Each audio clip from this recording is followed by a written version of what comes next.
Hey guys, Solar here, back again with another review, and today we'll be taking a look at the Hasbro Marvel Legends UrsaMajor Build-A-Figure Wave Darkstar. And Darkstar is another member of the WinterGuard, along with UrsaMajor, the named Build-A-Figure of this wave, Red Guardian, who we have gotten before, Crimson Dynamo, Titanium Man, which I'm hoping we get classic versions of those two in the future. I have the Crimson Dynamo Build-A-Figure, but it'd be nice to get, I think, the smaller one. It's the one that's in the WinterGuard. Either way. And then the last member of the team, who I couldn't remember in the Ultron review, I believe is Vanguard. I'm not sure what that dude looks like. I'll have to look him up. But that is the WinterGuard. Darkstar is another member of the WinterGuard, and the name of a Super Cheese Balls 70s classic rock song, for those of you who still listen to radio. Either way, not my second favorite figure in the wave by any stretch of the imagination, but it's hard to do a Build-A-Figure without the torso, which, of course, they give kind of the weakest figure in the wave, the torso. We'll get into that. But I already attached the Ultron arm, or the arm that came with Ultron, I should say. That's clearly not Ultron's arm. But the torso is pretty cool. It's pretty thick. He's got a double ball peg situation in the head here. Not sure how good a range that's going to have. He does have a crazy diaphragm joint, which you kind of got to shimmy it to get it to work. And it does click a bit. So you might want to lubricate that a bit with some soap or something, just so you don't snap that peg. I did that a little bit earlier, so I was able to move it, but you get some pretty decent range out of that. And then he's got the little hip joints, so not a bad looking figure so far, even though he is just an arm and a body. As far as Darkstar's accessories go, she comes with a pair of open hands. Here you go. These are kind of the spell-casting hands. We're all sick of seeing at this point in Marvel Legends, but they keep pumping them out. I will say, I guess if you wanted to, you could use these hands for Rogue. The retro card Rogue that came out last year, if you really wanted to.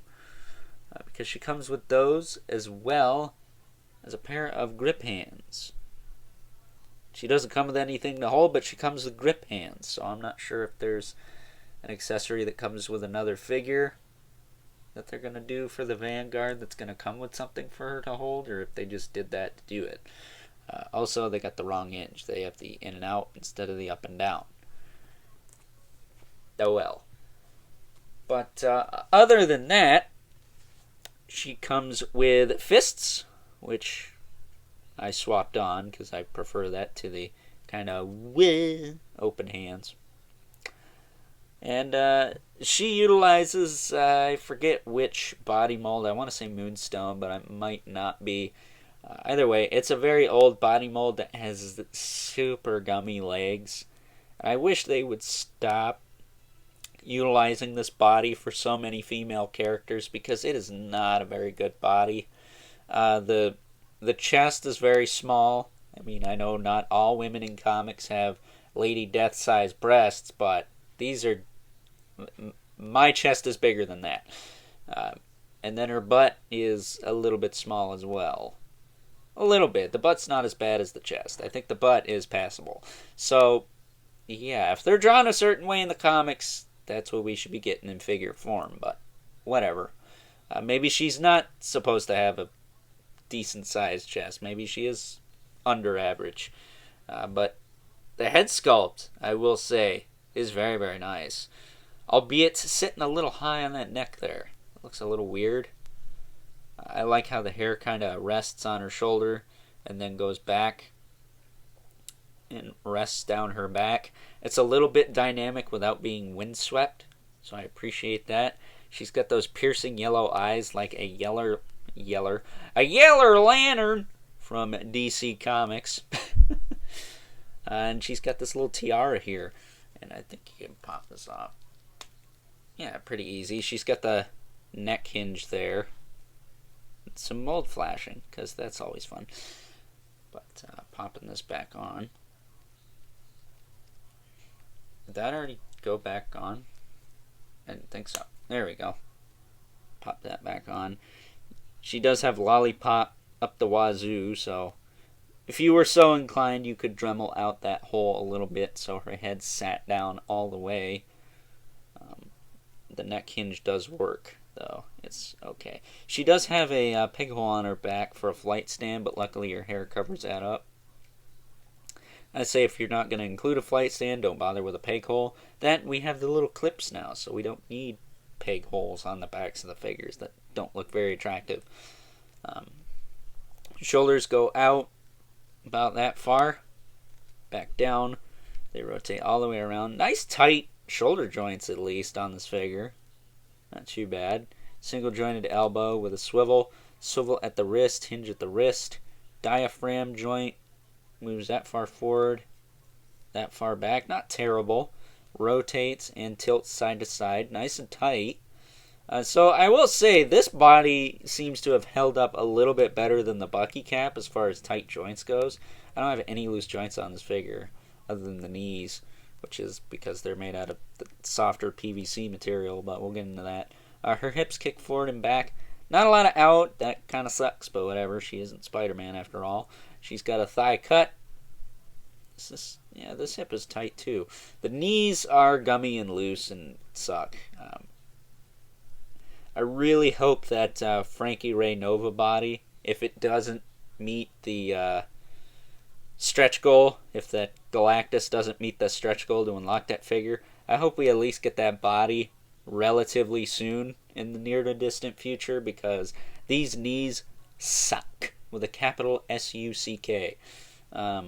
I've never liked these knees. They're always wobbly and loose, and just look at that. What is that, made out of chewing gum? And then the feet are nice and tight. The rocker. Peg holes at the bottom for the stand she does not come with, but you may want to use. So literally every joint on this figure is tight, but those crappy knees. So, yeah, I don't know if that's just on mine, but literally every joint on this figure is really solid. Really, really solid, except the knees. So I think that's a sign that this body mold needs to go N-O-W now. But with that being said, since we did manage to get her standing relatively quick, let's take a look at some comparisons. First up here is Darkstar, next to the only other figure I've looked at from this wave so far, the mighty Ultron. And in case you missed it, go back and check it out. This is, at the moment, my favorite figure in the wave, but that's not saying much because I'm only 2 figures in so far. Up next, here she is, next to a couple other members of the WinterGuard that I currently own. We got the Red Guardian from, I think it was the movie Giant Man wave from way back in, I want to say 2016. And then we have the Crimson Dynamo Build-A-Figure from the Black Widow movie wave that came out just last year. And I know this isn't the right Crimson Dynamo. I don't think so anyways. But it's going to be my Crimson Dynamo until I get a classic one. And last, but certainly not least, got our 2 regulars, Mythic Legion's Brother Mandibulus and the Mortal Kombat 11 Spawn. So with that being said, time to wrap things up. Some final thoughts.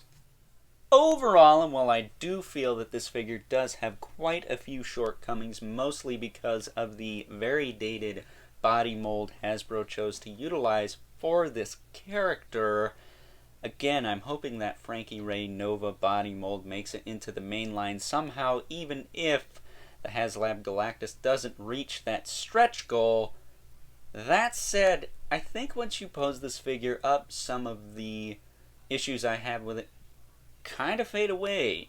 The head sculpt is really nice, even though it does sit a little bit high on the neck for my liking anyways. I know it's probably to allow for more movement, but it's just not a very attractive look. That and the very gummy legs and all the other issues I have with this body, they just kind of disappear when you pose her up. And I feel like the WinterGuard is going to be one of those teams that the sum of its parts is going to be a lot better than its individual components. So with that being said, unless you are wanting to complete the WinterGuard or the UrsaMajor Build-A-Figure, I can't say I'd recommend this one. So with that being said, I hope you guys enjoyed this review. Don't forget to like this video, hit that subscribe button, and the notification bell so you know whenever I upload more reviews like this one. Gotta show that algorithm who's boss, right? Don't forget to hit me on Instagram at Overlord Productions and leave a comment in the comment section below. Let me know what you think of this figure, if you want it, love it, or hate it. But remember, keep the comments civil, because the world sucks enough as it is. And until next time, I'll catch you guys later.